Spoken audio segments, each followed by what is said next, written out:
මේ තමයි සිරිපුරගම. සරල ජීවිත, නිශ්ශබ්ද උදෑසන. කුඹුරු අතරින් හිරු නැගෙද්දී ගමක් හුස්ම ගන්නවා. ඒත් මේ ගමේ බලය එක් මිනිසෙකුගේ අතේ. මෙන්න ඔහු කෝරළේ මහත්තයා, ගමේ නායකයා.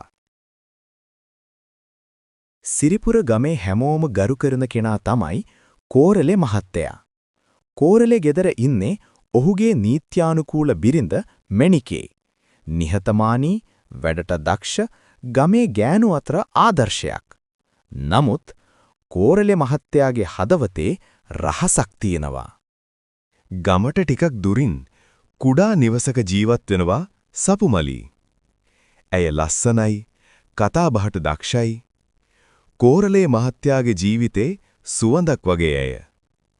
සවස වේලාවක වැව අසල හමු වෙන දෙන්නා නිශ්ශබ්දව කතා කරමින් හදවතේ බර බෙදා ගන්නවා.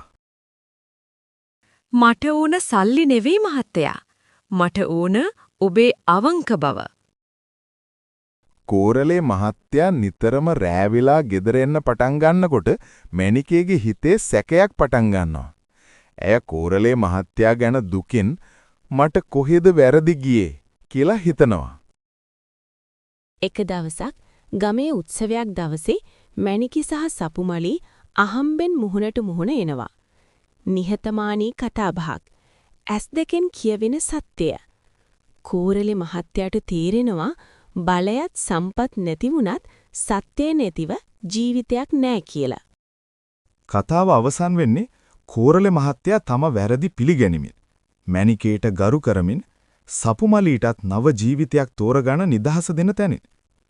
ගමේ නායකයෙක් වීම ලේසි, හොඳ මිනිහෙක් වීමයි අමාරු.